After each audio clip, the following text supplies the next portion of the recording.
আশা করি সবাই ভালো আছেন। তো আমাদের আজকে বিবৃতি করার মূল উদ্দেশ্য হচ্ছে ঈদ সবার জন্য সমান, ধনী গরিব সবার জন্য এক সমান।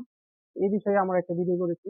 আপনারা ভিডিওটি সম্পূর্ণ মনোযোগ সহকারে দেখবেন, আশা করি।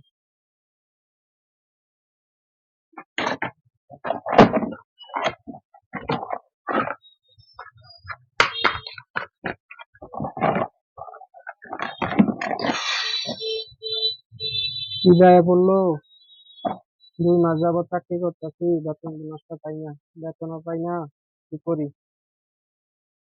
দেখি মালিক আছে কিনা, ইয়া বইলা দেখি।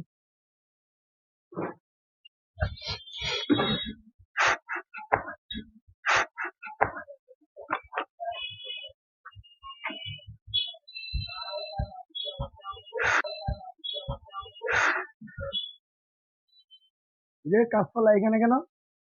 মালিক আসার কারণ হইলো ঈদ আইসা পড়ছে, 2 মাস যাবত কাজ করতেছি, বেতন বোনাস দিতেছেন না, বেতন পাইতেছি না। ঈদ আইসা পড়ছে, যদি একটু বেতন বোনাসটা দিতেন, পরিবার ছিল। বেতন বোনাস তো আমি দিমু, এখন কত হইলো সমস্যা।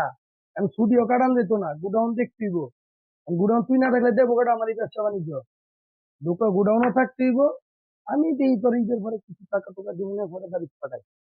না স্যার, মানে যদি তুই ঈদের কোনো আগে রম চালা, দিতেন, কোনো রম চালা, পরিবার বাচ্চা ছিল, কোনো রম সবাইকে চালা, নিয়ে কারণ একটু হইলো ইচ্ছা অনেক করতাম, অনেক ঈদের মধ্যে দিতে বেতন না, বোনাসটা বিরক্ত দিয়ে করে দিতেন। দেন। যা কাজ কর, যা কাজ করে, এখন সম্ভব না।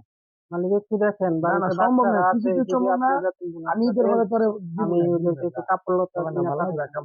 কাম কর, যা যা। শ্রমিকের ঘাম শুকানোর আগে দিতে হয় তার কাজের মজুরি। 1 মাস কাজ করার পরে তার বেতনের জন্য কেনই বা করতে হয় আহাজারি? ঠিক টাইমে বেতন দিতে পারবে না, তাহলে কেন তাদের দিয়ে করাও কাজ?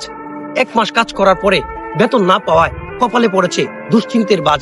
সঠিক সময় বেতন না পেলে ধরতে পারবে না গাড়ি, তাহলে শ্রমিকরা কি এখন ফিরতে পারবে না বাড়ি?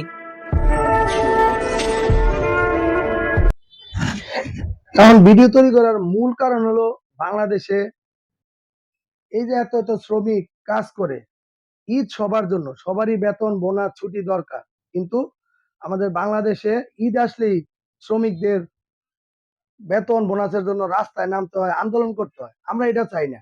আমরা চাই ধনী গরিব সবাই সমানভাবে একসাথে ঈদের আনন্দ ভাগাভাগি করুক।